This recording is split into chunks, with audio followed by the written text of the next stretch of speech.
ঈদের টানা ছুটিতে পুরো দেশ নারীর টানে যানজটের অন্যতম শহর ঢাকা ছেড়ে গ্রামে ফিরেছেন সিংহভাগ মানুষ।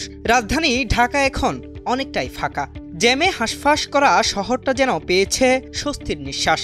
তবে সবাই যে ঢাকা ছেড়েছেন তা নয়। যারা রয়ে গেছেন তাদের ঈদের আনন্দ কাটছে পরিবার নিয়ে, বিনোদনের জন্য ঘুরে বেড়াচ্ছেন বিভিন্ন স্থানে। আর স্বাভাবিকভাবেই ঢাকার মানুষদের বিনোদনের অন্যতম কেন্দ্র মিরপুর জাতীয় চিড়িয়াখানা। ভালোই লাগছে। যখন ছোটকালে এসেছিলাম তখনও একটা অন্যরকম জাঁকজমক ছিল, সবাই একটা অন্যরকমই ছিল যে পশু পাখি দেখবো, একটা অন্যরকম একটা বৈচিত্র্য।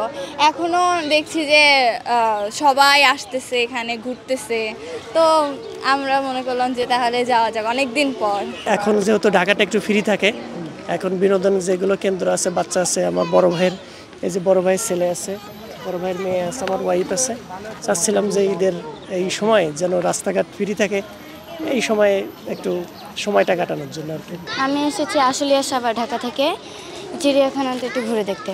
আমার আম্মু খালামণিদের সাথে এসেছি। সকালের সূর্য ওঠার সাথেই চিড়িয়াখানার গেটে দেখা যায় উপচে পড়া ভিড়। সাধারণত রোববার বন্ধ থাকে এই চিড়িয়াখানা, তবে ঈদের ছুটিকে ঘিরে বিশেষ ব্যবস্থায় তা খুলে রাখা হয়েছে দর্শনার্থীদের জন্য। চিড়িয়াখানা কর্তৃপক্ষের আশা, ঈদের দ্বিতীয় দিন থেকে শুরু হওয়া টানা 4 দিনের ছুটিতে 3 থেকে 4 লাখ দর্শনার্থীর আগমন ঘটবে। যদিও মাঝে মাঝে বৃষ্টির ফোঁটা আর মেঘলা আকাশ কিছুটা প্রভাব ফেলছে আগত দর্শনার্থীর সংখ্যায়। এটা অনেক সুন্দর একটা প্লেস, মানে এখানে মূলত মাইন্ডটাও খুব ফ্রেশ হয়। যারা অনেক পড়াশোনার কাজে আছে, অনেক বিজি, একটু ছুটির দিনে একটু আসাটা অনেক ভালো আমি মনে করি, কারণ মাইন্ডটা খুব ফ্রেশ হবে। অ্যান্ড দেন সব মিলায়ে মোটামুটি একটা সুন্দর একটা মাইন্ড সেট আপ থাকবে, একটা ফ্রেশ। খরগোশ দেখবো, তারপরে হচ্ছে বাঘ দেখবো, সাপ দেখবো, অনেক কিছু দেখবো, পাখি দেখবো। আমি চিড়িয়াখানায় ঘুরতে বাঘও দেখবো, আর দেখবো বাঘ, আর দেখবো হরিণ।